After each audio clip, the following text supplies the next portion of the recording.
Hello guys, this is your friend DarkVerse and we are back with a new fanfic. Which is What If Naruto Was Trained by Zabuza and Haku, NaruHaku Part 1. And if you enjoy this fanfic then please press the like button and subscribe to my channel for more fanfic like this. And now let's start the fanfic. Compared to other villages, one would never see the village hidden in the leaves as cruel.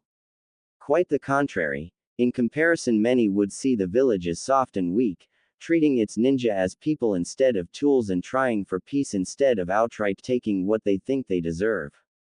What many people don't know is how Konoha treats one of its own, specifically one Uzumaki Naruto, who could now be found running from yet another mob.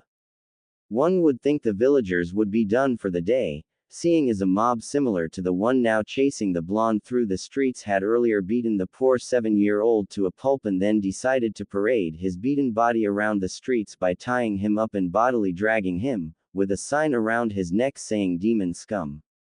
It seems they were going for an evening repeat now, though of course it wasn't the same villagers. No, the other villagers had been arrested. This was a brand new mob. This new mob was taking advantage of a major crime going on across town, which the ANBU usually assigned to guard the young Uzumaki were dealing with. Here is where our story starts. As to where the story goes from this point, we'll all have to see for ourselves. A young 7-year-old Naruto had seen better days, you could tell that just from a glance at him. Wearing a dirty, what used to be blue but had by now turned black from many nights of not being washed, torn shirt with cuts in many places that contrasted the much too big for him baggy and cut-up black pants, not to mention the series of bruises and cuts on the skin you could see on him. Through the unfitting shirt you could see he had been underfed. With a physical condition like his it was anyone's guess how the blonde was standing, let alone running from the group chasing him. The blonde hazarded a look behind him, seeing the mob gaining if anything and he had no hiding areas around here he could use. In a desperate act the 5-year-old tried to push over a trash can but all that seemed to do was make the villagers behind him even angrier. Running as fast as his little legs would allow, the boy turned towards the one thing that might save him. The village gate. It was a boundary he had never dared cross before, knowing that with everything, he wouldn't die here, Gigi wouldn't let him. But outside the Hokage had no power, and it would just be him and whatever fate decided. Well, this Uzumaki had never believed in foolish luck or fate, and this was the best opportunity to escape pain. So with a mental apology to his adopted grandfather, the Jinchuriki took the turn and sprinted right out the gates, down the path, and then into the trees, soon outpacing the furious cries as he got away from the villagers. Not looking anywhere aside from straight ahead, the boy ran. Not once did he look back, he just ran. Even when the yells were long gone, he still ran. He ran until he could physically run no longer, and by that time he had made it a long ways, farther than he had ever run before. Only then did it set in that he wasn't home, no longer in familiar territory. It was then he began to wonder what he was supposed to do now. This was a situation that was slightly familiar to the blonde, but not out here in the wild. Since he was 3 and until he was 6, the young boy had lived on Konoha streets, living off what he could get out of garbage cans. He knew how it was to not sleep indoors, or eat anything but moldy bread. Hell, he still did it since the villagers refused to serve him anything but that when they were forced to allow him to shop there. Soon survival instincts began to kick in then and slowly the blonde decided first and foremost, he needed food and a safe place to stay. So then began the search for a safe resting place, that was essential. If he didn't have a good base of operations, he'd be defenseless against whatever was out here. Before he had a small box, now he would settle for a small cave, anything. Before he got food. He'd gone without food before and he'd do so again. Moving through some bushes, the blonde tried his best to find a cave or somewhere to sleep, but was starting to find he could barely see his own hand, let alone a place to rest. That was until he saw a faint light farther down from where he was. Squinting he tried to make out what it was, before his now sleepy and sluggish mind decided light was sometimes good, so it might be okay to investigate. Light usually meant a warm place to stand by for a little bit at least, and he was starting to get chilled from this night. Moving forward, he got close and started to smell the scent of cooking meat. Mouth-watering, he snuck as quietly as he could forward, peering through some bushes at a seemingly deserted camp. He peered around, before his eyes caught the sight of 3 birds cooking over a fire. Looking around quickly, he noticed no one was around and darted out, assuming whoever started to make these was gone now. Unfortunately, as soon as he got into grabbing reach of his prize, he felt something sharp against his neck and stopped mid-lunge. Sliding his eyes down, he saw one of the biggest blades he'd ever imagined. It was literally bigger and wider than he was. Slowly he slid his eyes up the length of the blade and spotted its wielder, glaring down at him behind a mask of bandages with no eyebrows or shirt. The man was well muscled, that much was sure. He also had plenty of scars from battles as far as Naruto could guess, and wore one of those metal headbands he had seen ninja in his village wearing, except this one was different looking and had a slash going through it. Now starting to sweat, the young blonde slowly backed up, or at least started to only to come to a stop when the blade slid closer as he moved. Catching on that moving was bad, the blonde kept his frightened gaze on the masked man. Finally, after what seemed a lifetime, the man said in a tone of voice that spelled saying the wrong thing would get him killed. "Were you trying to steal my dinner?" The blonde started sweating more, trying to figure out the best answer before deciding on. "I wasn't stealing, I was surviving, and these birds looked a lot better than eating leaves." Lying was too hard for his mind in this situation. Frightened and very tired made every thought seem to come from a long way off. Like a whisper of someone 20 feet away. Now the blonde was silently praying his head wasn't going to be chopped off right here when the man looked out of sight to where Naruto couldn't see due to the blade and nodded. Suddenly there was another set of hands on him, grabbing his arms and legs and tying them together. With a shout of protest, the blonde fell to the side. Looking up, Naruto saw a girl a little older than him, but noticed only one thing about her. The one thing she voiced out loud. "Zabuza-sama, this boy, he has eyes like mine." The girl said quietly, looking up at the bigger man. "He does he? Well then let's see what we have here." The large man, apparently named Zabuza, glared down at the petrified blonde and said, "You've got one chance, kid, even that's only because Haku seems to be interested in you. I'm going to ask 2 questions. Answer correctly, and you live, incorrectly and your head's mine. We understand each other." Slowly the last Uzumaki nodded and gulped, hoping that these were really easy questions. If they wanted him to count numbers or something, he was definitely in trouble here. "Good. What's your worst memory?" the man asked, completely serious. Worst memory? I don't have one," the blonde shakily muttered, looking down. Relieved on one part that it wasn't math, but entirely saddened on a whole different aspect, as he looked back on his so far short life. "What do you mean not have one? Everyone has a bad memory. Hell, even a stubbed toe is a bad memory, and judging from the way you're dressed, I can tell your mommy didn't dress you." The demon of the mist growled. Naruto looked down a little more at the mention of having no mother.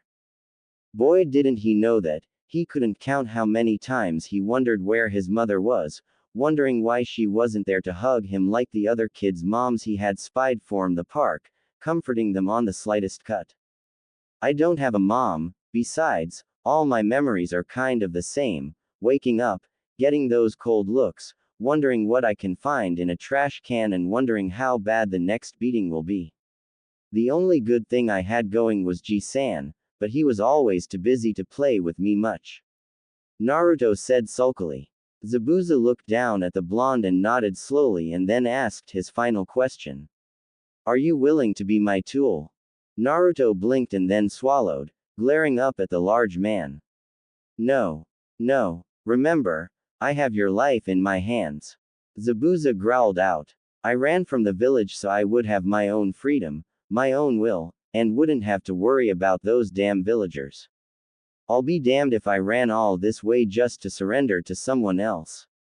I'll die free. Naruto yelled, a fire burning in his eyes as he glared at the man.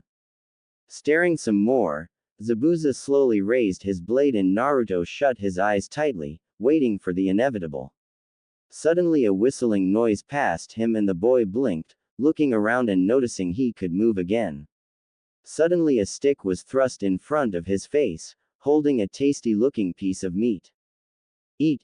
You'll need your strength to withstand the hell I have in store for your training. Zabuza said, not even looking at the boy anymore. Training? What do you mean? Naruto asked in a very confused tone, already working on devouring his meal. It was a free meal and he knew better than to pee this up. I mean, you're going to become my student. I'll need someone to take my place in the 7, and you might do. If not, I can always kill you later. Turning from looking at the fire he barked out. Haku, you got first shift. Watch the new Gaki and see if you can analyze him like I've been trying to teach you. Do it correctly and you might get breakfast. The girl who had silently watched until now nodded and turned to the blonde, waiting for her master to head to his tent. I'm Haku, tool to Zabuza-sama. The blonde simply blinked and offered a fake smile. Uzumaki Naruto, tool to no one. Suddenly their introductions were cut off when from the tent a kunai flew, severing a few pieces of the Uzumaki hair. Shut up or I'll decapitate both of you. Haku giggled slightly at the blonde's frightened look and said, welcome to your new home. Why yeah, still not sure if that's a good or bad thing. His only reply to that statement was a small giggle from the girl as she walked towards the fire. Meanwhile in Konoha, an aged Hokage was staring at his crystal ball dully as he watched the picture fuzzily, having traced the blonde since he left, the picture getting dimmer and dimmer and requiring more and more chakra as the blonde got farther away from the village. In truth, the aged man had wanted to go and fetch the boy himself, to protect him from the village, but knew he couldn't. The council had already cut off all his attempts to save the child, and if he tried to do so now, Hiju might be put in a position as to where he could never help the blonde. Instead, the aged professor looked down in contemplation before smiling to himself, a plan devising in his mind. He may not be able to help the blonde now, at least physically, but he could ensure Naruto had a place to come back to. Seeing as Naruto was not a shinobi when he left, the blonde would indeed have a place to return to. So instead of sending out ANBU to retrieve the boy, he would give Naruto a chance to live outside of Konoha, and if he so wished it, he could always come back to this village and be welcomed, at least by the Hokage. With a quiet sigh, the third pulled his hat down and sent one last prayer. Be safe Naruto-kun, and please come back to us. A dark shadow hovered over a sleeping figure, and all was silent throughout the area. Or it was until the shadow figure made a fluent motion and the sleeping figure was shocked awake, freezing and soaked where he had fallen asleep against a tree. The sputtering figure blinked and stared up at the figure that had thrown the water and glared. What the hell was that for? Naruto yelled indignantly as Zabuza smirked behind his mask, moving off to the side. That brat was for sleeping in late. Zabuza replied as he sat down next to what used to be the campfire. Sleeping in late? It's my day off, you ass. Naruto replied while giving the bandaged man a death glare that to many it would send dark chills through their spine. Your point. I told you the same thing last month, you get 1 day off a month, but that doesn't mean you get to slack off when it counts. I could have been an enemy and now where would you be?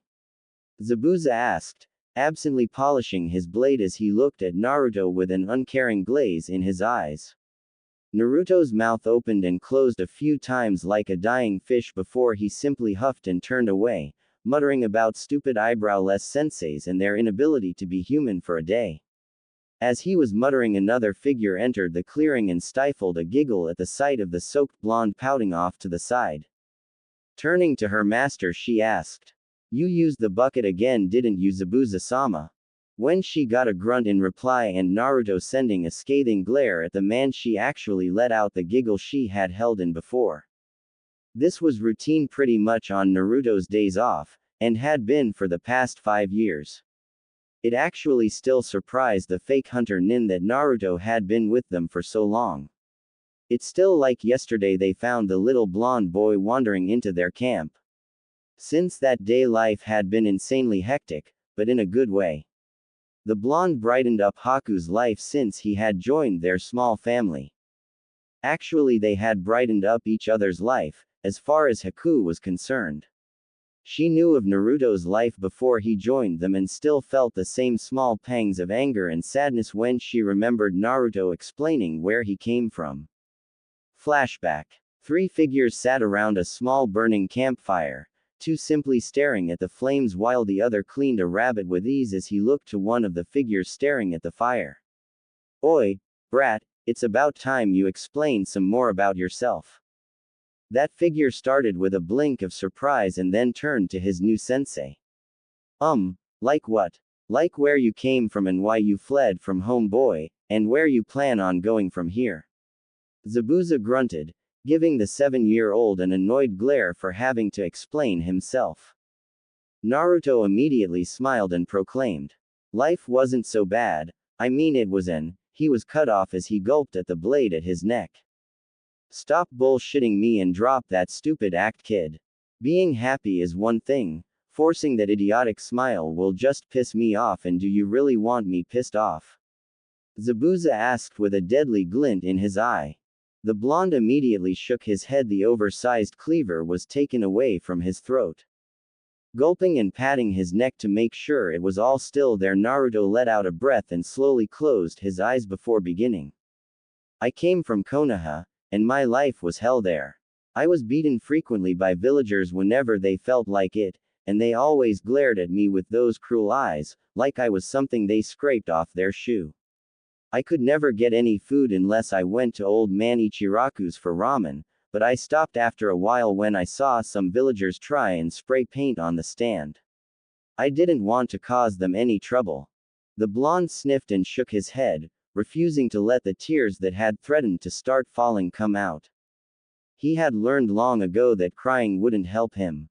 Suddenly an arm wrapped around his neck from behind and Naruto's eyes went wide as he turned to see who held him. To his surprise it was Haku, smiling down comfortingly. "It's okay, Naruto-kun. Let it out, you're not alone anymore. You can finally let it all out." Haku whispered, and in seconds the boy's resolve to not cry was broken as he latched himself to Haku as if she were his only life preserver in a raging ocean.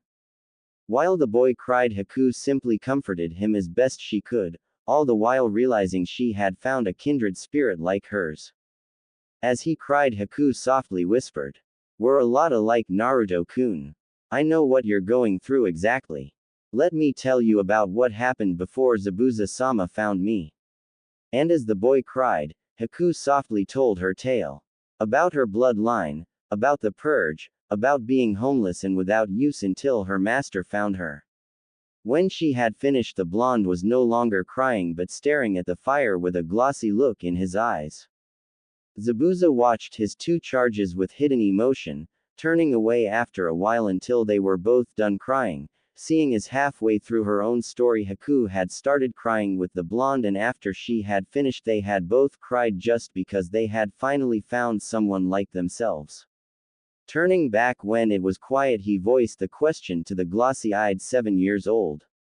"You still haven't told us what you're planning on doing from here," Zabuza said, with an uncharacteristically soft voice. The glassy gaze shattered in an instant, replaced with a burning fire of conviction that slightly startled Haku as the boy voiced himself with full determination. "I'm going to train as hard as I can, and become strong enough to show those villagers what I'm worth. I'll earn all their respect and then I'll protect every single one of them by becoming the Hokage. I swear on my life." Zabuza smiled behind his bandaged face and said, "I don't know why you would want to go back to that hellhole, but I'll make damn sure you're strong, brat. Just remember to send some cash my way, Hokage-sama." The title was for once not said sarcastically, probably being the one time in a long while Zabuza would treat anyone as equal. No problem, sensei. I'll send loads of money your way.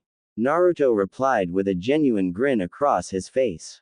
As Haku smiled behind him, silently vowing to help the blonde on his way to becoming Hokage. End flashback. Haku was shaken from her thoughts as a hand waved in front of her face and she blinked a few times to look into the slightly concerned eyes of one Uzumaki Naruto. Yo, you okay Haku? You kind of spaced there for a while. Naruto asked, and to her surprise her lack of concentration had been longer than she thought, seeing as the blonde was dressed with his blade already on his hip. That was one of the things Zabuza changed first, Naruto's horrible clothing. At once they set out and bought him some new clothing. That proved disastrous when the two almost broke out into a fight about Naruto wearing orange. Eventually the two came to a compromise due to not being able to move their legs thanks to some well-placed Senbon which allowed Naruto to have an orange thing on him. To which Naruto chose a dark orange pair of wristbands that concealed his training weights.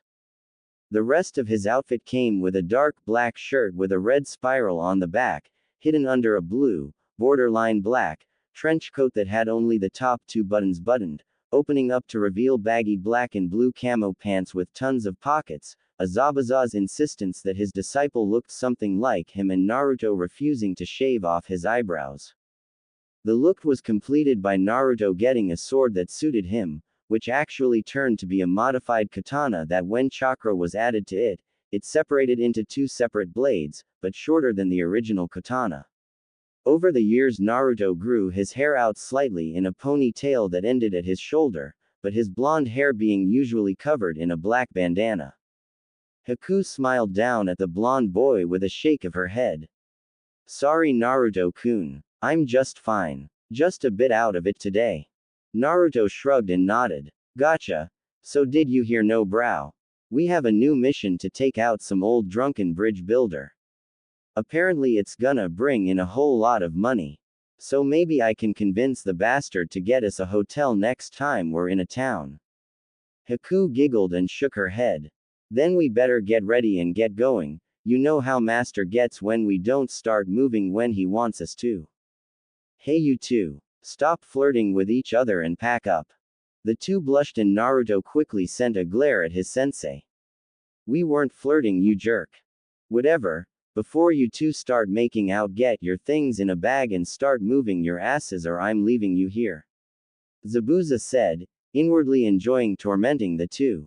With a grumble from Naruto and a silent blush from Haku, the two set about getting their things together before leaving with their sensei, master to start their mission.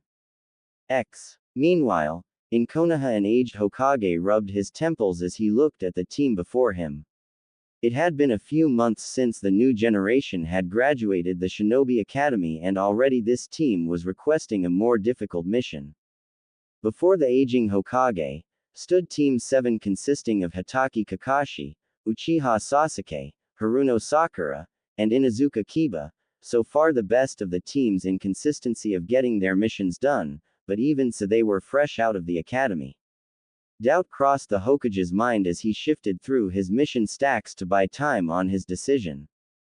As he was shifting through them though, a single one caught his eye and the Hokage blinked and smiled. This was perfect for the group before him. Looking up the Hokage nodded and stated, all right then, AC rank mission it is. Team 7 you now have an escort mission to wave, escorting a bridge builder. The reactions before him were amusing to say the least as Kakashi was surprised enough to actually look up from his perverted book Sasuke and Sakura looked at Kiba with emotions ranging from annoyance, well mainly annoyance, as the primal shinobi did a victory dance. But Hokage-sama, the Chunin Iruka said beside him before Sarutobi gently waved his hand to cut him off. They'll be fine Iruka, was all the Hokage offered as he motioned for the escort to be shown in. The bridge builder, who went by the name of Tazuna, walked in and was obviously drunk as he measured Team 7 and yelled, hey! I wanted a team, you gave me some Cyclops, an emo, a girl who obviously dyes her hair to fit in, and some kid who smells like he hasn't bathed in days. Each of Team 7 turned to glare at the client, Kiba going as far as trying to stab the man with a kunai, before Kakashi escorted the team and client out. Sarutobi watched it all, smiling and wishing the team luck. They certainly were going to need it. If only Sarutobi knew how much. It was half a day later and Naruto was grumbling, sitting in a bush as he was sent to wait and ambush the bridge builder they were hired to kill. According to Zabuza, he was apparently supposed to do this by himself, unless there was someone he couldn't handle. Naruto simply pegged it as the man being too damn lazy and wanting some good money without having to do much. Suddenly the feeling of 4 chakra signatures came to the blonde. Shinobi. According to Gato, the bridge builder shouldn't have been able to hire shinobi, just bandits. Damn lying greedy bastard. They better get a damn bonus for this. Watching from his bush, he watched the team come around the corner and size them up, wondering if he was going to be able to pull out a sneak attack or not. His eyes landed on their Junin sensei and immediately his planning went to hell. Freaking Sharingan Kakashi. This big time. Cursing under his breath, Naruto blinked in shock before instinctively replacing himself with their raised rabbit as a kunai hit the spot his head was, thanks to the kid with a dog on his head. Arriving next to the cage and looking at his sensei and Haku, Naruto performed the wordless hand signals he was taught, informing them on the situation. All Zabuza did was nod before smirking and hefting his blade, throwing it. As he vanished after it and Naruto hearing the screams of "get down" as the scene beside him and Haku unfolded, he turned to her and rolled his eyes, mouthing the words, "show off," causing the girl to giggle behind her hunter mask. Turning to watch the fight between Junin, Naruto blinked and watched Kakashi get lured into a simple trap. Maybe he overestimated the Konoha Junin. He didn't wait to wonder if he had or not as Zabuza signaled for him to get their target while he had Kakashi. Naruto blinked slightly and smirked, nodding even though he couldn't be seen. Without making a single noise, the blonde swordsman vanished and reappeared in between the protective formation of the 3 genin, his hand on the hilt of his katana. His smirk widened as the genin with the dog on his head yelped in surprise while the pink-haired girl gasped openly. The black-haired kid only tensed though, good to see one was slightly serious. He turned to the horrified old man and shrugged, saying in a bored monotone voice. "Sorry old man, nothing against you or your village but we need the cash." With that his blade slid forward faster than most could comprehend, seemingly turning into a blur to the genin. When instead of the easily tear through resistance of flesh and the sound of skin being split by a blade was replaced with the force of another blade and the sound of metal clashing, Naruto's eyes widened. Instead of his blade severing the head of the bridge builder, it was being blocked by 2 kunai straining to hold his one blade from their awkward positioning. Following the arm holding the kunai, Naruto raised an eyebrow at the face of the black-haired boy screwed up in concentration. Suddenly the raven-haired Avenger shifted his weight, sliding on of the kunai towards the hilt of Naruto's blade while he threw the second kunai with a flick of his wrist. Naruto brought his blade down, towards the ground as he simply bent his neck to dodge the kunai. After dodging, the blonde stepped back and disengaged blades while sending a kick forward towards the Konoha shinobi's head. Sasuke grit his teeth as he blocked the jarring kick by raising his left arm, rolling with the impact and coming to a standing position a few feet away. He spun quickly, glaring heatedly at the blonde before him who simply looked bored. "Was that supposed to impress me?" The blonde drawled, his sunny persona shifting further behind his shinobi personality. It was something Zabuza had taught him to do during his first year of training, stating that his loud and overconfident personality would get him killed. He said a good shinobi kept his emotions behind him, only out of battle or a mission was he allowed to be himself, on the field he was simply a shinobi. Nothing more, nothing less, until he had the power to achieve his dreams. After that Zabuza had said he could honestly care less what the blonde did. Sasuke growled more in anger, unknowingly playing right into the blonde's hands by taking the bait and getting more emotional. Just as he was about to charge again he was stopped by a voice, the voice of their captured teacher. What are you doing? He's obviously been trained by Zabuza, he's too strong for you. Get yourselves and Tazuna out of here. Kakashi yelled. Suddenly the frozen Kiba broke out of his stupor and shook his head defiantly, growling alongside his partner Akamaru. No way, Kakashi-sensei. You taught us that those who abandon their mission are trash, but those who abandon their comrades are worse than trash. There's no way we're leaving you behind. There is only one of him and 3 of us, we'll take him down and get you out of there in no time. And Inuzuka never abandons their pack. Zabuza simply laughed. Let the kids play, Kakashi, I want to test my student. Kakashi simply glared, about to protest again when Kiba took action. Beast Human Clone no Jutsu. I wrote this chapter without internet, as will most of my chapters be typed, so bear with me please. I know some jutsu off the top of my head, but not many. Everyone turned towards the feral shinobi to find not 1, but 2 of him. Both were on all fours and as one shot forward, attacking the blonde in perfect synchronization and finesse.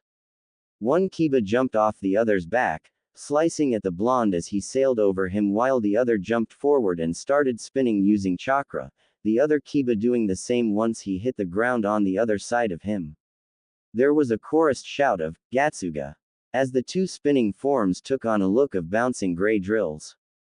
Naruto's eyebrows shot up as he started backpedaling, flipping backwards to avoid one drill as it smashed into the ground he was on not a second before, making a small crater as the other drill flew up, on a course to shred into the blonde. Turning in the air, Naruto brought his blade up, reinforcing it with chakra and tensing his muscles, knowing this was going to be slightly difficult. The drill slammed into his blade, pushing it toward him centimeter by centimeter before with a grunt Naruto forced his blade down with all his strength, sending the drill down, on course with a rather large rock. The drill slammed into it, tearing apart half of it before stopping in a puff of smoke revealing an unconscious and slightly beaten white dog. Naruto landed and spun just in time to hear an enraged howl before the other drill increased its speed, tripling its force. Eyes widening, Naruto jumped back, dodging the drill just barely, the front of his shirt ripping while 3 shallow cuts formed on his chest. Just as he landed from his slight jump, the swordsman ducked, dodging the enraged Konoha nin once more by centimeters. Gritting his teeth, the blonde finally had enough of this as with 2 hand seals, a vortex of water sprung up, forming another Naruto.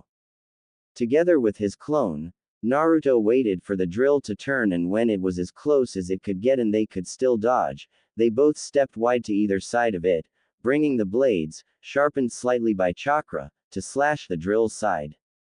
There was a pained groan as the drill deformed in mid-air, twin twirling arcs of blood spinning along with the falling Inuzuka.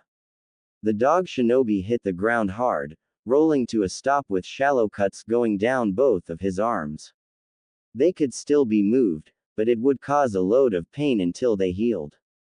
Sighing in relief at that problem being taken care of, Naruto's eyes widened slightly as he felt the build-up of chakra behind him before he heard a yell. Grand Fire Ball Jutsu. Without thinking, the blonde ran forward with his top speed, blurring to everyone except the Junin and Haku, who was watching from the bushes. Outrunning the distance the fire ball could travel and running around the pink-haired girl, grabbing her and throwing her at the Uchiha, grinning as she slammed into him and caused him to choke on his fire, coughing up smoke. Naruto looked to his sensei and smirked but blinked in surprise at what he was seeing. The 2 Junin were talking as if nothing was going on. So you took him in after he left, Kakashi asked, looking at the man while sitting cross-legged in his prison, knowing he was trapped and accepting it would take a miracle to save him. Yeah, he is now my apprentice. Zabuza replied, knowing Naruto would handle the rest. You want to make a deal? Kakashi asked. You're not really in a position to make deals right now, copy ninja. The demon of the mist growled. Before Kakashi could say more, a blade flashed down, between the 2 men. The prison was released and a raging Naruto stood between them. He glared at his sensei. I kicked their asses and you don't even watch. You bastard sensei. Zabuza smirked and threw Naruto onto shore once more. You took too long. I have to now recapture Kakashi thanks to you. His tone was irritated, but it was easy to see he was excited to fight more. Kakashi glared at the man, knowing his deal would have to be put off until he defeated Zabuza. Naruto grumbled and sat down, watching the Junin in boredom. At least until Kakashi started doing some weird things. He seemed to be able to read Zabuza's mind. Suddenly Zabuza was in a position to be killed and Naruto's eyes were wide. At least until Haku intervened. Naruto chose that moment when all attention was on her to make his escape into the mist, knowing they would all meet at Gato's headquarters. Naruto arrived at the meeting place close to 20 minutes later than Haku. When he came into the room, spotting Zabuza being fussed over by Haku, he walked over, grumbling about really needing to be taught the Shushin Jutsu. Both Zabuza and Haku knew it, but he didn't. It just wasn't fair. Looking down at his sensei, Naruto raised an eyebrow at the state he was in. He's going to be trouble, isn't he? Naruto asked out loud, not really addressing a specific person. If you're speaking about the copy ninja, he's mine. I figured out his little parlor trick. Too bad you couldn't have figured that out before you got your handed to you. The blonde said, snickering slightly.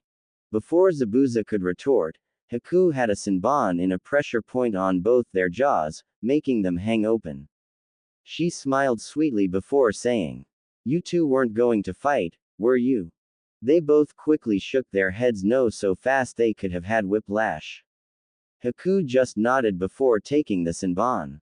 Both of you rest, I'm going to look at what I can and grab some herbs later. You should be up in a week, Zabuza-sama. Good, then we attack the bridge as soon as I'm at full power. Zabuza said from his position on the bed, closing his eyes. Need some help then, Haku-chan? Naruto asked with a slight smile, knowing he had nothing better to do. Your help would be nice, Naruto-kun, thank you. With that, they went off to rest, deciding the next day to grab their sensei's medicine. Naruto leaned against a tree, watching from above as Haku gathered herbs. He would be down there with her, but she convinced him not to. The team from Konoha had seen him and would definitely recognize him if they were around. She had much less chance of being found. So instead he was watching over her in case of trouble. Blinking he watched her happen upon the dog boy of Team 7, who just woke up. On guard he watched the scene between the two unfold, waiting for something to happen. Instead the boy simply asked to help her with her gathering after they had a brief conversation. Raising an eyebrow, Naruto smirked. If Konoha shinobi were truly this easily fooled, any mission against them in the future was sure to be a breeze. After Haku had her herbs and they parted company, Naruto dropped down next to her and smiled. Precious people, huh, I like that. How come I've never heard of it before? I thought it was silly. Haku mumbled with a slight blush. Naruto smiled. Silly. No way. I think that will become my new nindo, to protect my precious people, my way of the shinobi. Haku blinked in surprise and then smiled slightly, looking down. Silently thanking the blonde for accepting what she had said. Hey, Haku. Yes, Naruto-kun. You're one of my few precious people and no matter what I'll protect you. He said, fully serious as she looked at her. Haku, touched and embarrassed, nodded quickly and quietly as they went on their way. Oddly enough, until Zabuza was better, Naruto didn't see Haku at all for the rest of the week. He thought nothing of it, truly oblivious to everything. This past week had been tedious for a certain ice wielder. Between taking care of Zabuza and avoiding Naruto, she had little time to herself. Thinking of the blonde, the ice user let out a sigh and shook her head, irritated at herself. She was behaving like some weak little village girl instead of the shinobi she was. He said one touching thing and suddenly she was blushing and wondering about her feelings for him. Sure, she knew she had a crush on the blonde, but she figured it would pass. Instead he did things like that and Haku's crush grew bigger.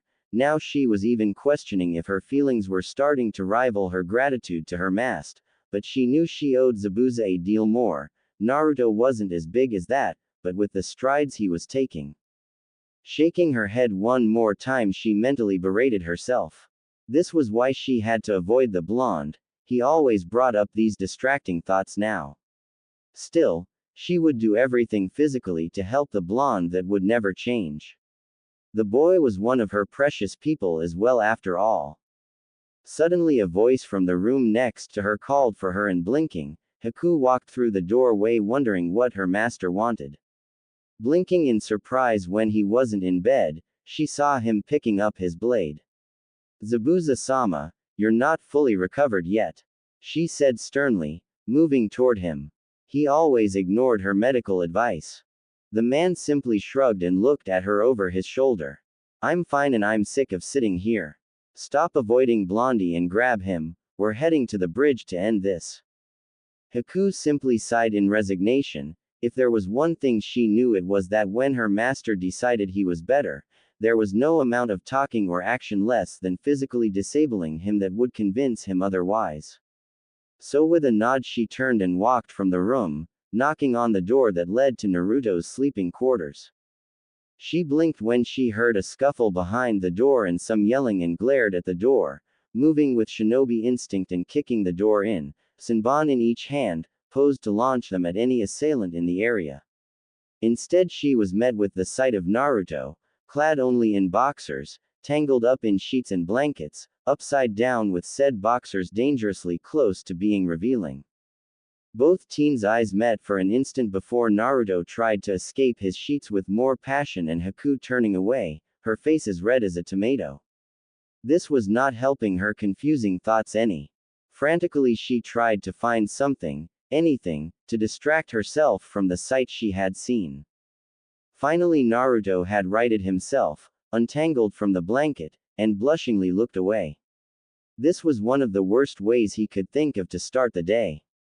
He decided to rest a bit more today, and now Haku had caught him like that. Moving nervously from foot to foot, the blonde tried to laugh his way out of the situation. Hey, Haku-chan, do you need something? Naruto asked, embarrassment obvious in his voice. Haku forced herself to look the boy in the eyes and nod briefly. Zabuza-sama is awake and well, we're heading out very soon so you should get ready to leave. Naruto blinked a few times before grinning and jumping into the air, pumping his fist. Yes. Finally we can get the hell out of this boring place and do something interesting. I can wait to fight some more. Naruto exclaimed, running to his pack and throwing dirty clothes haphazardly around the room before finding a relatively clean one. Without thinking he was about to start changing before he heard a scream of his name and a door being slammed. Looking back and blinking, he saw the spot where Haku had been empty. Shrugging, the blonde started changing once more, oblivious to the black-haired girl outside his room, cursing the Uzumaki swordsman for making things so damn awkward before heading to her own room. She had a battle to prepare for. When Naruto was finally out of his room, he found both Haku and Zabuza gone. His eyes widened and he cursed, damn them for leaving him here. They were gonna take all the good opponents for themselves now. Opening the window next to him, the blonde blasted out of the room, heading on a reckless course to the bridge. When he was getting close, he noticed that a mist had formed and was getting thicker as he got closer to the bridge. Damn, he needed to speed up now, or he wouldn't have anyone to fight when he got there. With that in mind he went even faster, sending small pumps of chakra to his legs. On the bridge, Team 7 had just arrived, spotting the unconscious bodies of the workers under Tezuna's command. Immediately Team 7 went into a defensive formation, Kakashi standing in front of them all. Suddenly two figures appeared before them. Zabuza was back and so was the hunter Nin who took him from death. All the members of Team 7 immediately noticed there was a missing member of the team from the missing shinobi. Kakashi smiled at the two, trying to pull in friendly, hoping that before they fought he could mention this deal of his. Konnichiwa, Zabuza, Hunter Nin-san. I was wondering if you'd be willing to talk for a moment. First, where is Uzumaki-san, and is there any way you could possibly, just join Konoha with him? The only way you're getting the gaki is over my dead body copy Nin. Now stop talking and fight. Zabuza said with a smirk before sending a water clone at the genin guarding the bridge builder, knowing the brats wouldn't be able to handle it. To his immense surprise though, one of the genin sped up and took his clone unawares, landing a fatal blow. Seems like the black-haired runt has speed. Zabuza muttered with a smirk. Haku nodded, fully in her shinobi persona. So it seems, allow me to deal with him Zabuza-sama. Haku said, taking on Senbon. The Uchiha simply smirked before pulling out a kunai and meeting the ice user in the middle of a large puddle. We're matched. The raven-haired Avenger said smugly, smirking as they spun once more and he once again met the Hunter Nin's needle with his blade. Not quite genin, Haku said coolly, using some one-handed hand seals and sending a barrage of ice needles at the boy. He simply hopped out of the way and Haku followed, their battle flowing farther down bridge before Haku decided to make this quick and pull her blood limit out. Kakashi and Zabuza watched them take off, Kakashi nodding seriously. It'll be a close fight, he commented, turning to keep his eyes on the mist swordsman. Zabuza simply smirked. Haku has it in the bag, once she uses her blood limit, your gaki is in trouble. Kakashi's eye widened and he was about to run to help when Zabuza vanished into the mist. You run to help him and I kill the other two and the bridge builder, your choice. Zabuza said, his laugh echoing all around. Glaring Kakashi moved his headband up and looked to his two remaining students, one who looked scared witless while the other simply seemed a bit angry. Cover Tazuna, don't let anything happen to him. With that he took off into the mist, leaving the two genin alone. Kiba growled and sighed as he felt the gentle muzzling of his partner on his head. He turned to Sakura and smirked. Relax, we'll be fine. The other kids not here and Kakashi-sensei had that Zabuza. His words did little to reassure Sakura, but at least he could say he tried. She was scared stiff, while he was just irritated. Sasuke, the Uchiha prick, actually managed to get someone to fight, while he was sitting on the sidelines. Honestly, he wanted the other guy to come back, he wanted to repay him for what he did to him and his partner. The blonde prick would pay, before he did what Kakashi instructed them to do and captured the blonde, taking him with them to Konoha. As if his prayers were answered, a form dropped from nothing revealing the blonde swordsman looking at them unimpressed. Kiba was slightly pissed at that look, and was about to attack when the other boy's head dropped. Blinking in confusion, his enhanced hearing could make out the whisper of he was always getting stuck with the horrible opponents. Kiba's confusion vanished and was replaced with fury. With familiar seals, his partner was in his clone form and both Kibas growled. Treat us like nothing, will you? We're gonna kick you from here to Konoha. With that the two charged, following the laughing blonde as he dodged claw sweeps, leaving a poor Sakura all alone with the bridge builder. Sasuke was starting to get pissed. Actually, he was already there, but now he was getting desperate. After they moved out of eyesight of the Junin, the shinobi he was facing did this odd jutsu and then vanished into one of the many mirrors in this new dome he was trapped in. Not only that, but this ice seemed to be impervious to his Kaden jutsu. Now he had a few needles sticking out of everywhere and was desperately trying to find a way out of this, barely getting by with the skin of his teeth. Suddenly another wave of Senbon rained down and he blocked as many as he could, skidding back and panting as he stopped moving. Charging forward he started hand seals for another grand fireball when something happened. Things seemed to slow down for him. He blinked, seeing Senbon heading for him and knowing exactly where they were going. With quick maneuvering, he blocked every one of them. Behind her mask, Haku's eyes widened as one of his fastest Senbon strikes was blocked with a sudden ease. She tried to find what changed with her opponent and immediately saw his eyes and curse.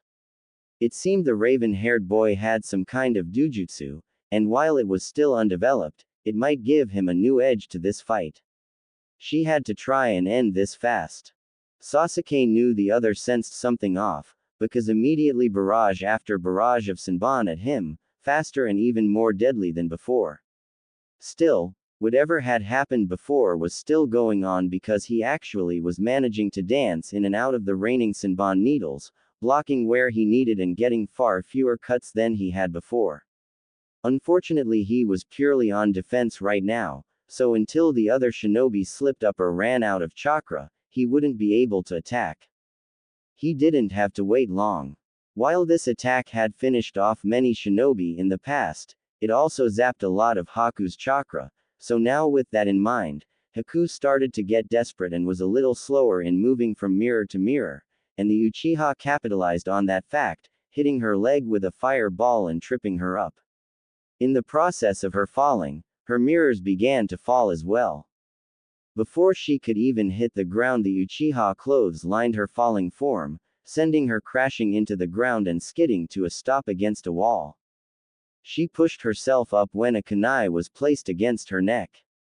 She froze and looked through her mask at the Uchiha's cold red eyes and then closed hers, knowing she was in trouble, and Zabuza and Naruto were too far away to help with this one. With a final thought, she resigned herself to this fate, regretting she hadn't been able to help Naruto or her master, and for not sorting out all those feelings. Goodbye, Naruto-kun. At first this fight had seemed funny to Naruto. He knew the boy's skills, having fought him before, but now he was starting to get a little annoyed. Apparently the two had been working on teamwork, because Naruto simply couldn't get a moment to catch his bearings. Every time he touched down on the ground, he was moving again, and when he jumped left, there was another drill there, and when he ran right, there was the other. At the moment he knew that the others had their fights going on, he could sense Haku's domes and the two Junin were easy to pinpoint, but he didn't know how they were faring and that worried him. He knew they could handle themselves, but Haku had her blood limit up for a while now, and that was bad. He knew firsthand how destructive that just you could be, having it been used on him to practice his speed evasion training, but he also knew she couldn't keep it up for long. Whoever she was facing had to be good. Landing from another jump, Naruto leaned back at an almost 90-degree angle before turning his motion into a backhand spring as he dodged another dog bullet. Tensing his arms lower than normal, he shot high and quickly drew his blade, deciding he needed to go on the offense. Landing, the boy sprinted forward, throwing himself forward and placing a hand on the ground and pushing off, giving himself more speed and an opposite rotation of the K9 torpedoes.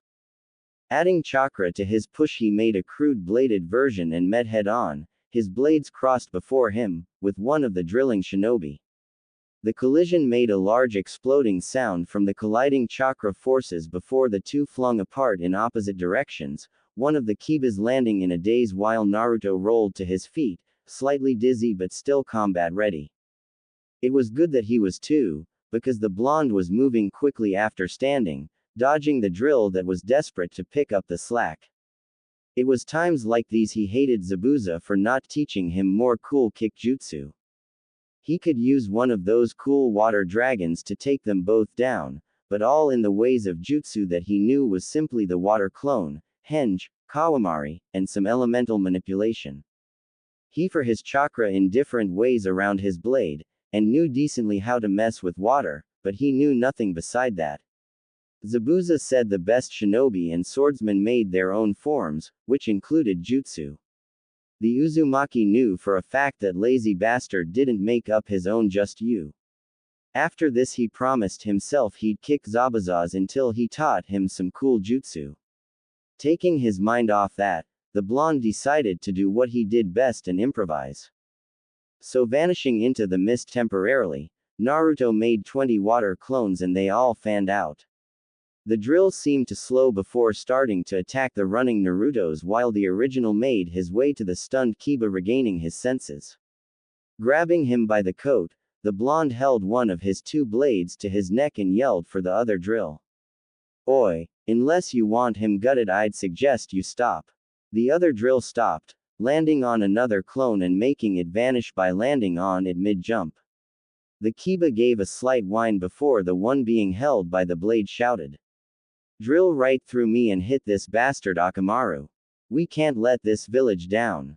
Naruto blinked in shock, his shinobi persona falling slightly. What is in this village that would make you lay down your life for it? Naruto asked the same question Zabuza had asked him when Naruto said one day he would go back to Konoha. It doesn't matter what is in this village. These people are suffering and you're helping the bastard who's doing it. I'll lay my life down to make all these people's lives better, and this bridge will do it. Kiba said fiercely, glaring over his shoulder. For a moment Naruto let his true self shine through as he grinned brightly. Good answer. It's kind of like why I'm going to go back and protect my home, whether those damn villagers want me to or not. With that he was about to move one of his clones to tie the boy up when he suddenly got a very bad feeling about something that was going to happen. Turning his head in the direction of the bad feeling and his eyes widened. Just barely visible he could see the form of a kneeling Haku, about to have a kunai slice across her throat. Naruto dropped his blade and started sprinting, knowing he was too far away but knowing he had to get there, to save her. He had promised he would protect her, his precious person. His eyes focused on the falling blade and Naruto closed his eyes, tears falling slightly as he moved his fastest and suddenly he felt himself falling down a dark deep hole before softly landing in a large puddle. Opening his eyes, he looked around in confusion, wondering where exactly he was. What had happened to the bridge?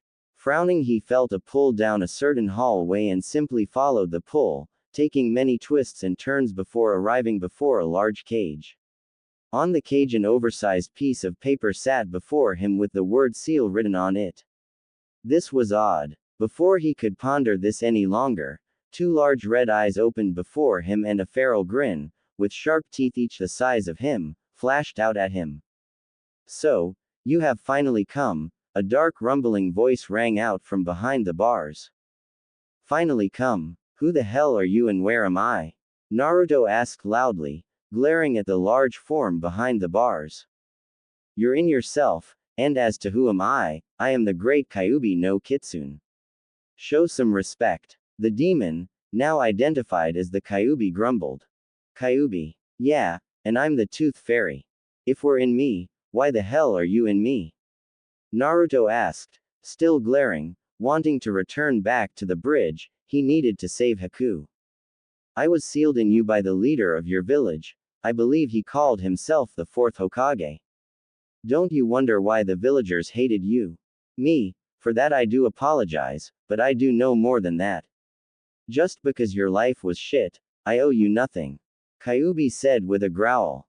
You bastard. Naruto yelled in rage. You're the reason I was hated, why everyone gave me those cold stares, but I should thank you. Because of you, I would never have grown up and found Zabuza sensei and Haku.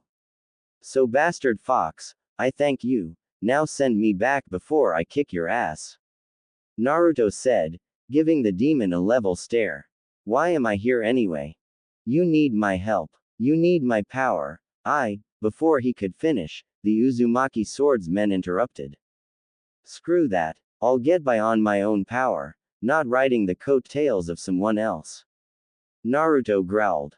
The demon glared before freezing the boy with killer intent. Show me respect, hairless ape. I may be sealed, but you should know your place. Still, your outlook on this intrigues me. So, I will do something else instead, but in doing this you owe me a favor. I will unlock your hidden bloodline, it should help in this. Do you accept? Naruto glared at the demon, struggling to move under all the killer intent directed at him before letting out a breath and thinking it over. What's the favor? And I want to know more about this sealing and everything else. I would scream at you now, but Haku-chan needs me. I'll call upon the favor when the time is right, until then you must grow stronger. As for the seal, If the copy ninja still lives, ask him. It was his sensei who did this after all. Kyuubi replied, waiting for the answer still. Naruto thought for a few more moments before looking up at the kitsune and simply nodding. Do it, allow me to protect my precious person. The demon smirked and sent a flash of yoki through the boy's system. It's done. The Hirishin is now yours to wield, you'll have to figure out how it works on your own, but it should work in this situation. Now go boy, time is short. With that final word from the demon, the boy felt himself thrown from his mind and back into the world of the present. Naruto's eyes opened and his eyes focused on the blade once more. It's still falling, but this time something was different. He felt a part of his chakra leaving his body and wrap around the hilt of the kunai, and suddenly a large tug pulled Naruto through the air. To everyone else, the boy simply vanished and reappeared in a flash of orange light before he was in front of Haku, his arms outspread, taking the dagger to the back. He blinked for a moment in surprise and then looked down at Haku, whose eyes opened slightly at the sound of metal hitting flesh, and then they widened. He smiled weakly, feeling drained as the pain of the hit set in. Told you, I'd save you. He mumbled before falling to the side, his eyes rolling into the back of his head. Tears fell from Haku's eyes as she looked down at the boy who had just saved her life. She had resigned herself to dying for them, and here he was saving her, dying for her. Looking to the Uchiha, who was standing in shock, she flicked Tsusenbon into his neck, knocking him out before ripping off the blonde's coat and shirt, easing the kunai out. The wound was deep, but luckily not fatal. Oddly though, he had cuts all over his arms and chest, looking like high-pressure paper cuts. Shaking her head, she did her best to wrap the wound before she felt Zabuza-sama was in trouble. She tried to force an ice mirror, but her chakra wouldn't comply. Her mind was frantic in worry over Naruto and now Zabuza. Luckily, miracles seemed to be piling up today as what she saw next shocked and elated her. Zabuza glared at the infamous copy ninja Kakashi, wondering how exactly he had gotten into this predicament. He had dogs binding his arms and legs, and his sword was off to his left in the mist. Not only that, but through the whole fight Kakashi had been proposing some kind of offer for him, Haku, and Naruto to actually come to Konoha with him. You're going to have to kill me, Kakashi. That's the only way they'll set foot there until I say they're ready. Zabuza growled, trying to break away from the dogs. Kakashi sighed and steeled his gaze before starting his hand signs. Very well. Goodbye, Zabuza. With that, the charge of the Reikiri built up and Kakashi's hand as he rushed forward, intent on shoving his hand through the mist demon's chest. It seemed as if the demon's death was assured when out of nowhere a blade crackling with the same white-blue electricity surrounding Kakashi's hand got in the way. The blade cracked and hissed before both fields of lightning cancelled out each other and the dogs started growling at the newcomer. Holding a blade loosely in one hand, Kakashi blinked when he saw who had interrupted his attack.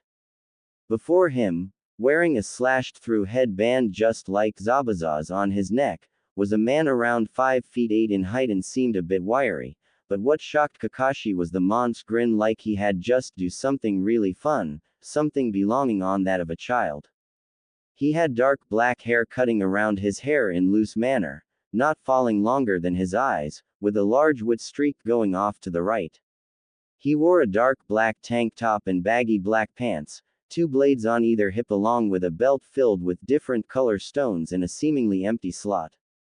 Kakashi looked to the blade and saw a glowing yellow topaz placed in the hilt of the drawn sword and wondered slightly who he was dealing with. The newcomer grinned at both of them before turning to Zabuza, who was staring at the man, or teen. Kakashi couldn't tell, with shock in his eyes. Then the mysterious swordsman exclaimed in a happy voice something that made Kakashi almost fall over in laughter. Hey Zabu, I came just in time to save you from being zapped. Do I have amazing timing or what? Grinning, he literally pat himself on the back before seemingly just noticing the large dogs. Oh, maybe not, the newcomer shrugged and turned to Kakashi. So, what did he do to make you mad? Let me guess, he said you had a freaky eye. No worries, we all have one weird thing or another. Like Zabu. He used to sleep with his sword like it was a teddy bear. At this Kakashi did fall over. He knew this was a battlefield, but he couldn't help it. Imagining the infamous demon of the mist cuddling his blade was far too much of a powerful mental image. Zabuza looked murderous. Jace, what the hell are you doing here? He growled, his eyes promising death as soon as he was free of this mess. The now identified Jace blinked and turned back and smiled. I wanted to see Midget and little Haku. Where are they? I brought them presents. Jace said, nodding and patting a side pocket. Zabuza growled some more. Have you noticed that we're in the middle of a battle here? Jace blinked and looked around, as if noticing everything for the first time. The mist was rapidly thinning without constant flow of chakra to it, so Jace could see everyone and what was going on. Naruto, looking very pale with an almost crying Haku over him, not a good sign, so Jace turned to Kakashi and asked politely. Can you make your doggies go bye-bye? I'm sure we can talk this out. Kakashi blinked and sat up.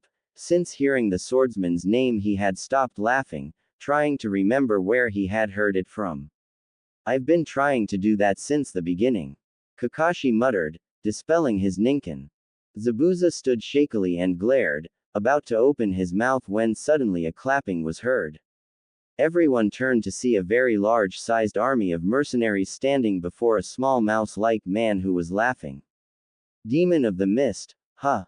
Couldn't defeat one group from Konoha, what a waste. At least one of them looks like they took out that damn blonde. I've wanted to do that since the beginning. Oh well, just means I don't have to pay you now, and my men can do whatever with this hostage. Quote. Two men brought out a tied-up and gagged tsunami, lecherous grins on their faces. Haku, who already looked ready to kill the man from his comment on Naruto, but seeing what he meant about the women she was close to standing. Jace slowly popped one of the stones from his blade and slipped in a dark blue sapphire. In his other blade he slipped in a white diamond in the hilt before drawing it as well.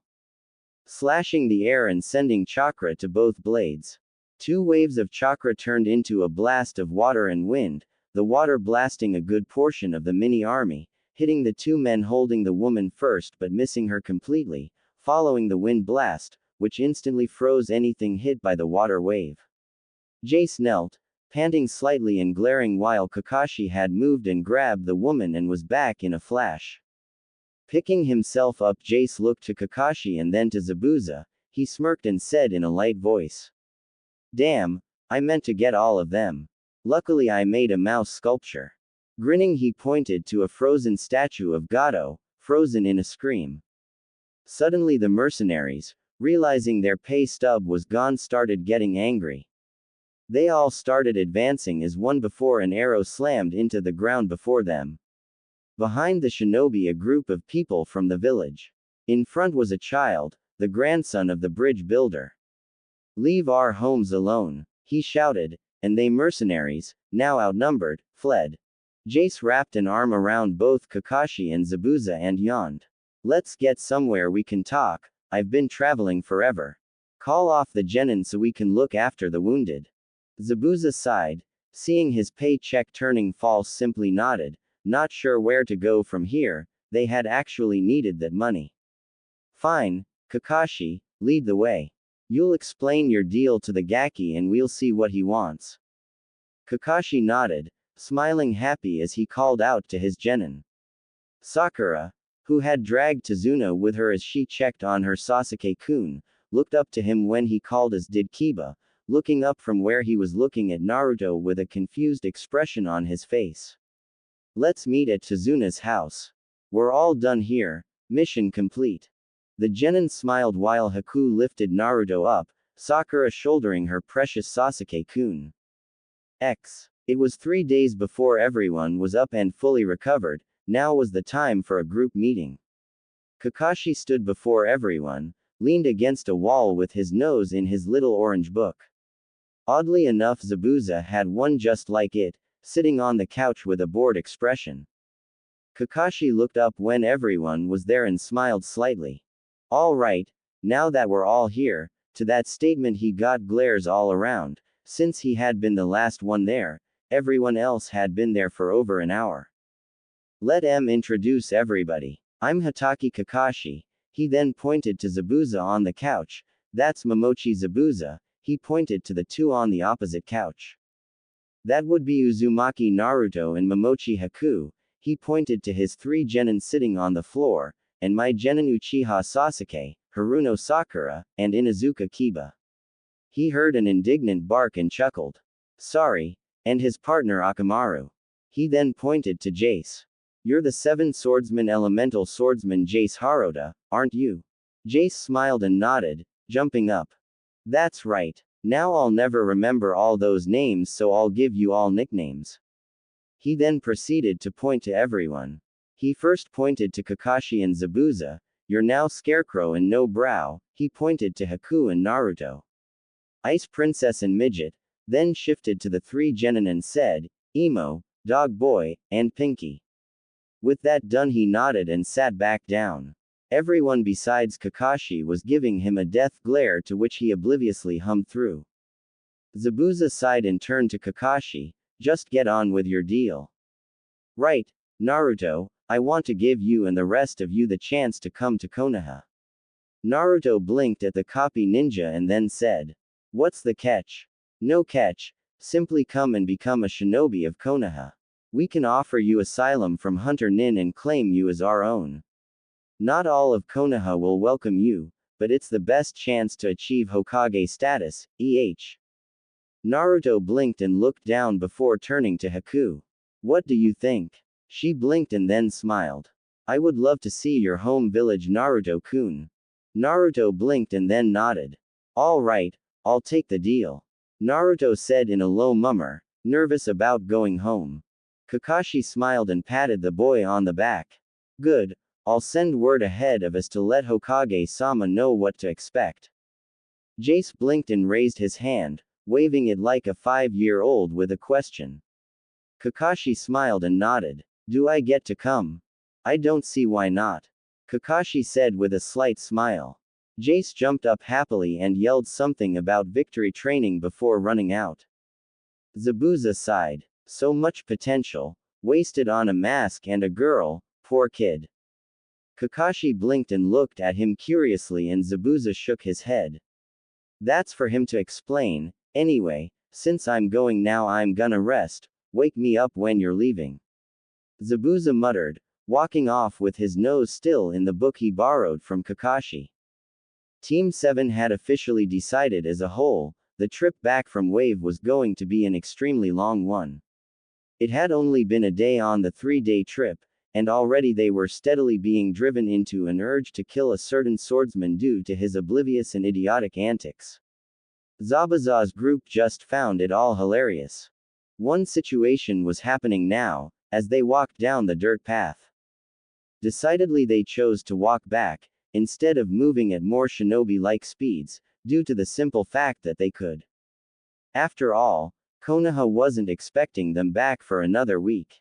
Team 7 was walking in a horizontal line down the path, Sakura berating Kiba for making an offhanded joke about her hair color in mid-conversation, something about how wonderful nature was on her part and him asking if her hair was actually naturally that color.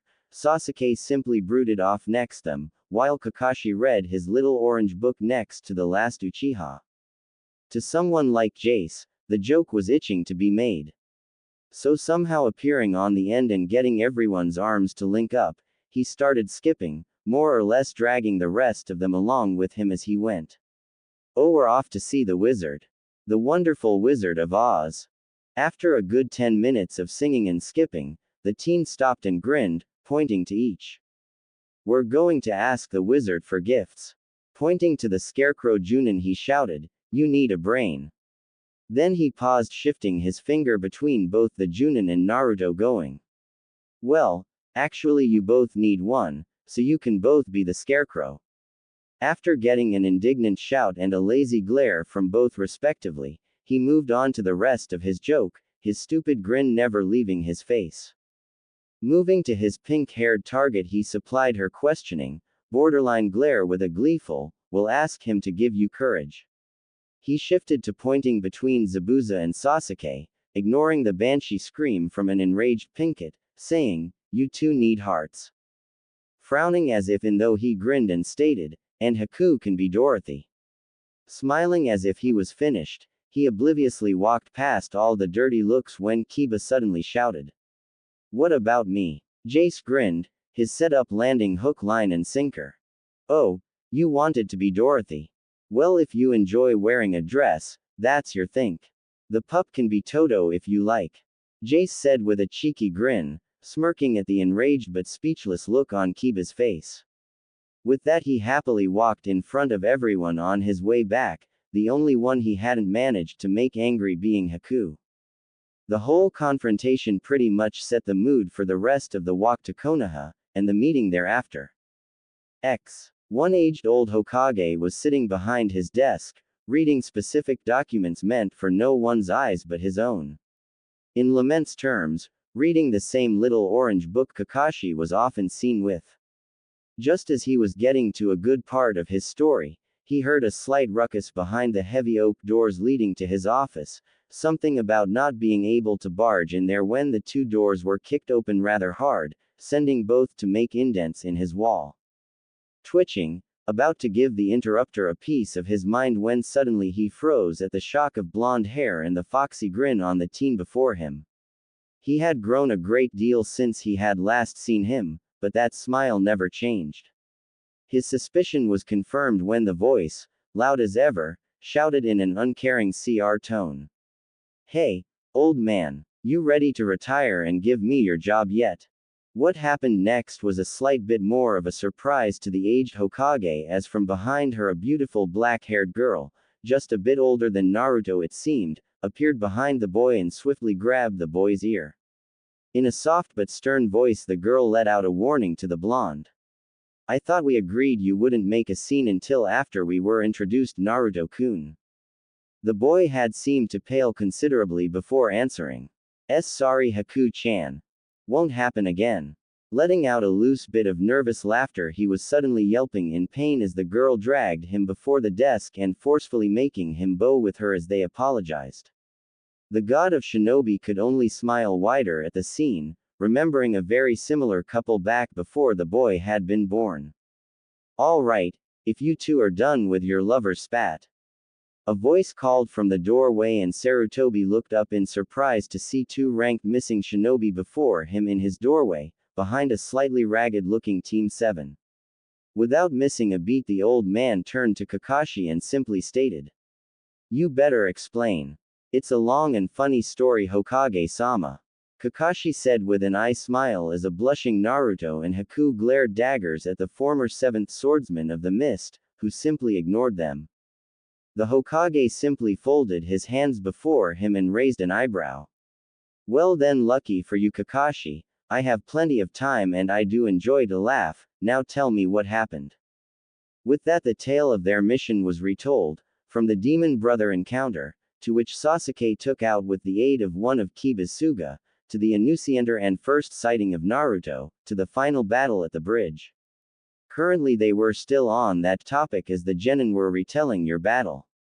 Sasuke was getting to the end of his fight.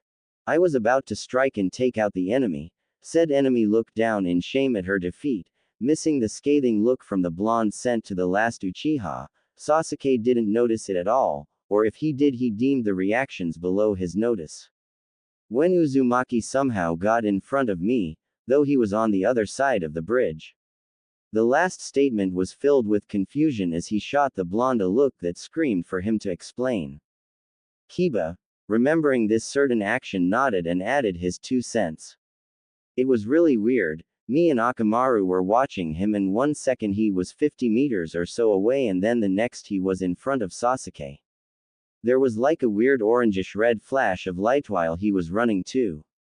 Hearing all this, both Sarutobi and Kakashi looked at each other, both having a single thought. Hiroshine, coughing into his hand, the aged leader nodded before saying, "Thank you for your reports. Team 7, except Kakashi, is hereby dismissed." Kakashi looked to his students as they turned and smiled.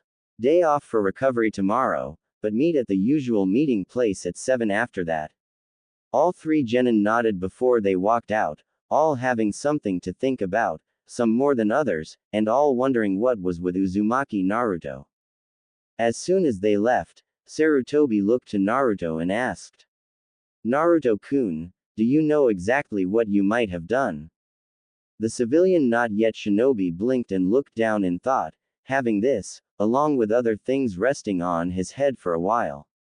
Actually, that fight confused the hell out of me. The Hokage winced at the blonde's vocabulary. I remember defeating Dog Breath, and then the mist started clearing and I saw Haku-chan in trouble. I started running, not really expecting to get there in time when I was suitingly in front of some big cage with a piece of paper on it. The Hokage and Kakashi shared another look, hoping this was something in Naruto's imagination but deep down knowing it had to do with the seal. Any hopes it wasn't were shattered when Naruto continued.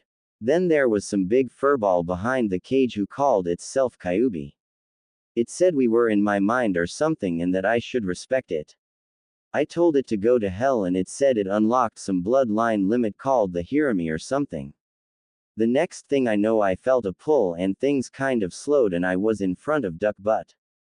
Through his story, the Haku, Zabuza, and Jace were blinking in surprise at this new information. All were having mixed reactions but none were showing it.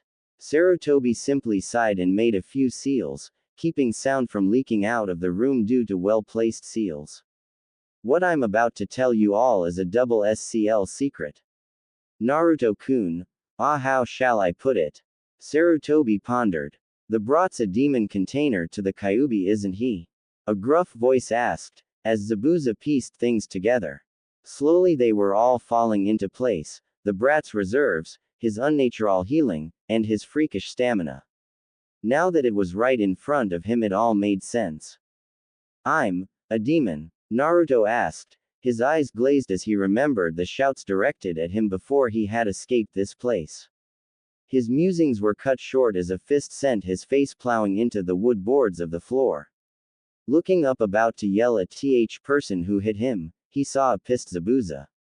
You're a brat, you're no more demon than I am. Zabuza growled, before turning his glare to Jace who simply said. So says the demon of the bloody mist. Dodging from a battalion of Senbon needles, Jace hid behind the chair of the Hokage. Yield, yield. The shrimp's fine, just a container, got it. Haku placed a comforting hand on Naruto's shoulder and he looked up, blinking in wonder at her caring eyes staring at him. It's like our conversation on returning to Konoha a while back. Regardless of if Konoha hates you still or not, if you're a demon or not, you have us now, and together we'll all show people our worth. Right? Slowly a smile formed onto the lips of Uzumaki Naruto, before turning into a full-blown grin as he nodded quickly. You're right, Haku-chan. I'll prove my worth to everyone, as Uzumaki Naruto, future Hokage. Sarutobi smiled briefly before looking to Kakashi and clearing his throat. Yes, you are the container Naruto-kun, but that simply means you are the jailer keeping the Kyuubi inside the seal the Yondaime put on you. There is another thing though, completing as to why this is a double S ranked secret instead of a single S class. Your biological father, he's the one who perfected the move you used to an art form. He was known by most as the Yellow Flash, Namikaze Minato. Naruto turned, giving the old man a dumbstruck look. My father. You're saying my dad was the fourth Hokage? Hell yeah, take that, I'm Konoha royalty bitches. Naruto proceeded to continue to shout obscenities accompanied by proclamations of being the best all while doing a terrifying and disturbing victory dance around the room. He was stopped by a loud cough, gaining his attention. If you're quite finished. An amused and slightly irritated Sarutobi let out, walking to a portrait of the fourth on the wall. With a burst of his chakra and a handseal no one in the room recognized, the portrait slid open revealing a blade and scroll. These items were supposed to be given to you when you reached the rank of Chunin, but I can make an exception. On one condition. Naruto was in front of the man in an instant. Anything, give me, give me. The Uzumaki said, reaching for the items held out of his reach and currently damming his size. The Hokage smirked. You, along with your group, are to become Shinobi of Konoha. We already know this, give me already. The Hokage's smirk grew as he finished. You, Haku, and Jace are to be genin under Zabuza and form your own team. You must also have a more difficult test to gain your ranking, seeing as how regardless you'll be Shinobi. Bring on the challenge, old man. Wait, did you just say we have to be genin? Not only that, but the airhead is on our team too. He yelled, pointing at a pouting Jace. Come on, we're chunin at least. We can freaking whoop the asses of all the genin in Konoha at once. Sarutobi grinned evilly. Then that is the test. If you can take on the combined efforts of the genin teams in Konoha, you're free to go straight to chunin, still under Zabuza. If you fail, then you're genin and are stuck on D-rank missions for a month. Before Zabuza or Jace could object, Naruto shouted deal, not knowing the hell of D-rank missions. The two shook on it before saying, then you are dismissed, your test begins tomorrow morning, you're responsible for gathering the teams in this formal spar. Now Kakashi, please show them to their lodgings. Kakashi simply gave the old man a look of confusion, having sat through the whole meeting with one ear on the conversations while his good eye was on his reading material. The old man gave him a knowing look and shifted his eyes to the confidential information left by his now deceased successor, and Kakashi's eyes widened. You don't mean? I do indeed. I believe there is a seal keeping the estate in its stasis shape. Stasis wa? Naruto asked, now catching onto the conversation. He means keeping it like it was before the seal was placed on it. Come on, I'll show you to your new home. Kakashi quickly left by Shushin, Zabuza, Haku, and Jace following as Naruto blinked and then growled. God damn it. Someone needs to teach me that damn technique. As he followed their signatures, jumping out the window. Naruto managed to get halfway to the location he was supposed to go, before the villagers caught on to who he was. Apparently news traveled faster than his running pace, and soon the hateful glares of his past were once more directed at him. To the blonde they somehow had gotten colder. Shivering, Naruto shook his head and concentrated on running. He couldn't think about these damn villagers with 20-foot sticks shoved up their asses. Rounding a corner, he slammed straight into a thing from his worst nightmare, a mob. Suddenly he was in the center of it, and then before he could react he was being stabbed in 3 places at once. Growling, he was about to try and fight back when his limbs locked up and he hit the floor. A paralysis poison. A strong one too for it to affect him. It would take 3 minutes before he could move again, what usually took most people 5 hours, but for those 3 minutes he was left to their mercy, and unsurprisingly they weren't big on showing mercy at the moment. A minute passed, with things being screamed at him and various fluids being poured on, half of which he really didn't want to identify, before something happened.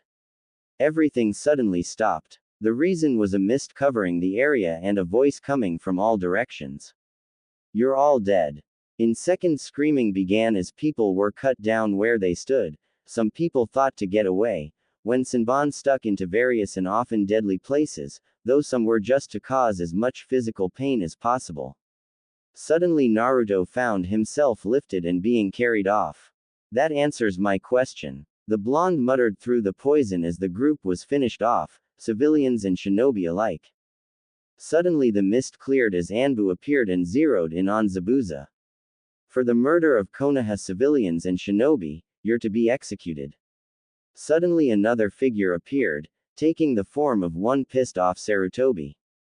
5 minutes. 5 minutes he's out of my office and already he's attacked and you ANBU are near useless. All of you are sentenced to D-rank missions and a suspension of your ANBU license.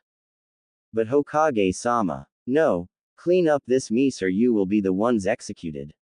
That is an order. Turning to the group from Kiri, Sarutobi quickly motioned for them to follow him as he took them far out to the border of Konoha. Turning to a now moving Naruto, who was looking at his new clothes with a frown, the third sighed and said, "I am so sorry, Naruto-kun." Looking up, the blonde shook his head. "No problem, Ji-san. I kind of expected this. Let's just see my new house." Nodding, Sarutobi moved to the gate and motioned Naruto forward as well. "I'm about to unseal the barrier around this place. When I do, place your blood on the spiral on the gate." Blinking, Naruto nodded, and as soon as the barrier was up, bit his thumb and dropped some blood on it. Suddenly the gates sprung open and revealed a pathway to an estate bigger than he had ever seen. Eyes widened in wonder, the blonde moved forward and asked the aged leader. This is. Hi Naruto-kun, this is the Namikaze estate. Welcome home, Naruto.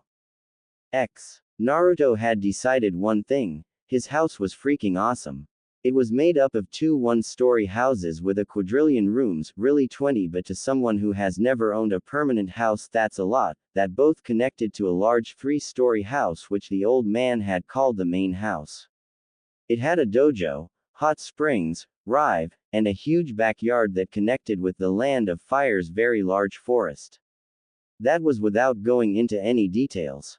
Really all he had explored was the main house, but still, from that it was awesome. In the main house he had a library that started on the first floor and ended on the second. The first floor had a large kitchen, big sitting room, and the entrance to the library. The basement was what seemed to be an office, connected to a testing area of some sorts. Maybe a private dojo. Naruto didn't check really, excited to move on to the next area.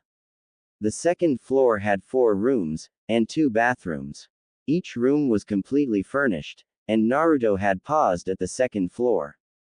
The last room had him on the brink of tears. Excitedly Naruto had ran up the stairs after getting glances at the first floor. More detailed search could be seen later. Right now he needed to know how cool his new home was. Quickly he went through the first door, coming out into the library again. Shutting that door he ran to the next door and found a room that was large, chair in the corner with drawers against a wall and a nice comfy looking bed. Thinking about it he realized he was slightly tired, not physically but mentally from the day's events, but pushed it away in favor of searching. When he finished searching he could sleep. Leaving that room Naruto checked 2 more rooms, seeing much of the same when he opened the final door. As soon as he did he froze. The room was painted blue, a tiny cradle was situated in the corner. It was littered with toys and the closet was slightly open, showing various baby outfits inside. Pictures lined the walls of the room, showing various people. Mostly blondes, and pictures taken from what seemed to be another place altogether. Pictures of the Namikaze complex with people smiling, laughing and waving at the camera, all of them blonde. The other village pictures had red-haired people, much the same as in the pictures of the Namikaze complex. All of them were laughing and smiling, some showing a few fights, but from their eyes you could tell they were happy. Family, the blonde slowly realized as he looked around at all the pictures. These were pictures of his family, both on his mother's and father's side. Closing his eyes briefly, the Namikaze heir shook his head, refusing to cry.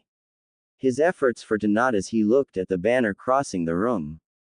Painted in big orange lettering were the words, "Welcome home, Naruto." With that last item the blonde's knees hit the ground and he started crying, knowing truly he was home, knowing he had family who loved him and cared for him, and also realizing at the same time that he wouldn't have the chance to know any of them. After a few minutes the blonde sniffed and wiped his eyes, finally noticing people behind him. Turning he smiled at Zabuza, Haku, Kakashi, and the third. He immediately felt stupid. He knew what family was like. All of them loved him. Well, he wasn't sure about Kakashi, but the man seemed to generally care about his well-being. Zabuza was like a father, a rather rough one but a father nonetheless, while Sarutobi was definitely a surrogate grandfather. Haku, he wasn't sure if he felt that she was a sister or not, but she was very precious to him. Smiling at all 4 of them he waved off their looks and said, "I'll be fine. I'm gonna check the third floor. Zabuza nodded slightly and opened the door to the room next to him. You go ahead, Gaki. I'm staying down here. I kind of like this room, good view of the river. Haku smiled encouragingly at him and walked up, hugging him briefly. Yes, I believe I'll take a room down here as well, I am rather tired after all. She walked into the room across the hall from Zabuza. Kakashi gave a slight eye smile and said, I just remembered I left my stove on. This caused both the Hokage and Naruto to sweat drop as the man left via Shushin. The Hokage gave Naruto a smile and patted his back. I have some more paperwork to finish, the old man turned, leaving. Cursing the bane of his existence. Naruto smiled slightly, understanding the message under all of it. They were letting him see his parents' room alone. Silently thanking them all, the young Namikaze, Uzumaki walked up the stairs, pausing at the door at the top.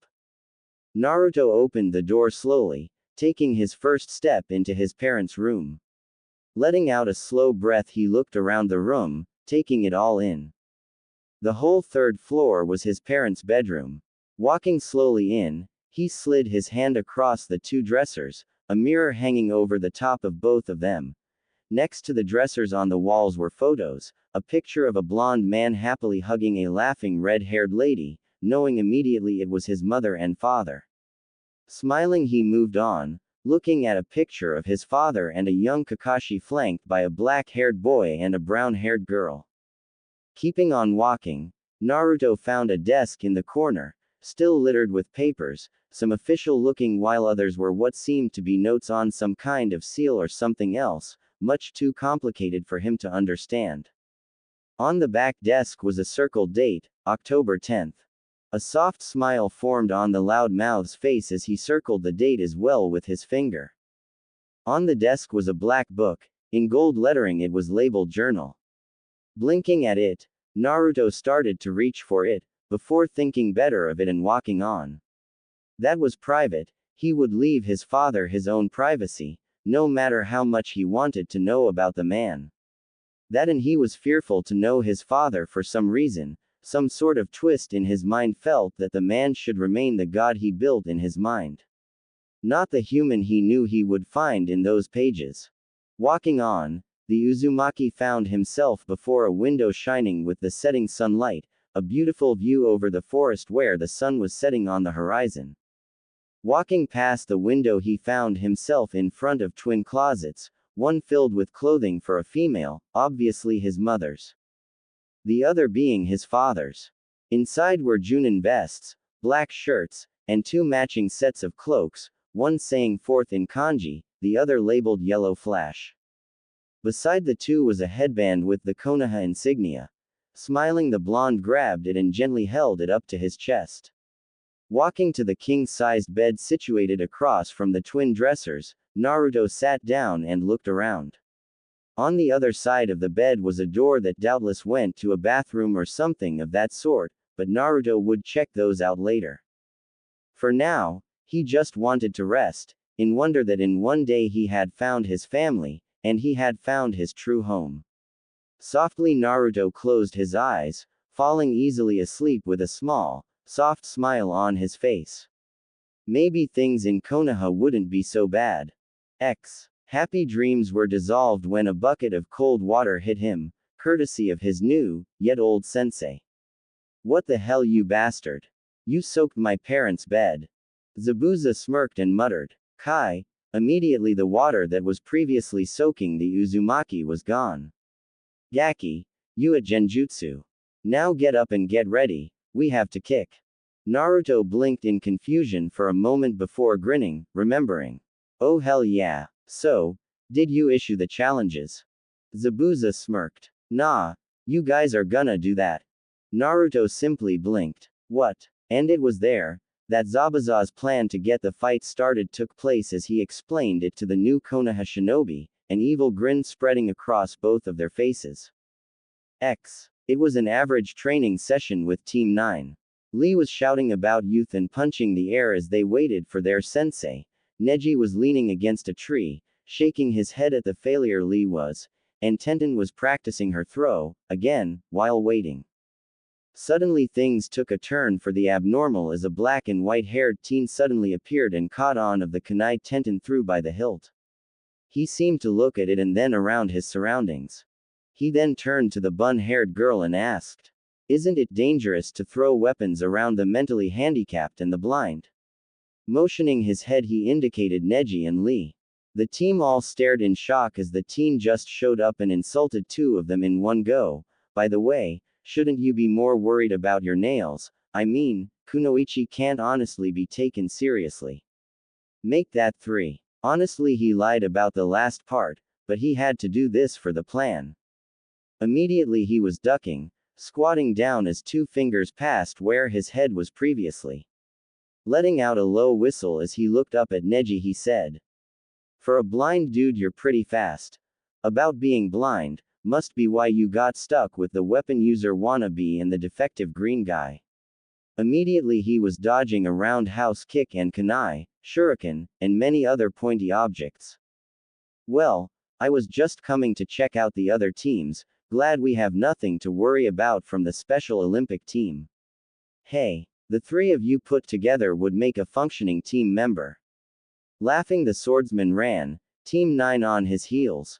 Part 1 of the operation was complete. Haku arrived in front of an odd team, put together of a timid-looking girl with pale eyes, a teen wearing shades that looked incredibly intimidating, Go Shino, favorite character folks, sorry about that, and a black-haired boy who just looked fake for some reason. Taking a deep breath, she hated doing this, but Naruto and Zabuza were counting on her. She stepped forward. "Hey, you guys look weak," she shouted, though it came out fumbling. It managed to catch the team's attention as they all looked at her, breaking from the watching for their sensei. "Your sunglasses are horrible." Haku winced at the insult. It was horrible. Oh, why did she have to do this? This wasn't her style. The fake-looking teen smiled, which creeped Haku out, and replied, "That's not a good insult. A good insult would be saying that kimono you're wearing looks so horrendous I want to puke on it to make it look better." Haku twitched and gritted her teeth. She liked this kimono. Well, you're a stupid jerk. All that got was the sunglasses wearing boy raising an eyebrow, and she sighed in defeat. "I'm supposed to provoke you into fighting. I'm not good at it. We're having a genin test and we need help from all the genin teams. So could you possibly follow me and look like you're angry?" Sai looked to his 2 teammates. Hinata poked her fingers and said, "I guess we could." Shino simply nodded and Sai turned and said, "Sure. Start running." Haku smiled and bowed. Arigato. After that she started running, the team following her and trying to look like they were angry. Team 7 blinked as they all met up again on the bridge. Sakura was the first to voice her complaint as Sasuke leaned against the railing and Kiba played with Akamaru in the middle of it. "How come we have to meet up again today? Sensei said we had today off, didn't he? You're here because my brats kicked your asses so hard last time you all fought, and now they're gonna do it again, plus with every other genin backing you up." A voice right behind her said, making her let out a slight scream as she jumped and turned in one movement. Sasuke and Kiba both twitched and Zabuza waved his hand. "Follow me for your destruction." With that he started moving, though keeping it slow for his max speed so the brats could keep up. Team 10 stood under a large tree, Ino leaning against it as Shikamaru slept underneath and Choji simply ate. All was peaceful until a loud voice erupted from the bottom of the hill. "Oi, Fatso. How about you and your bimbo friend come and catch me, if you can move, that is." A blonde from the bottom of the hill yelled, a Konoha headband strapped to his forehead. Immediately Choji grew furious. "I'm big boned."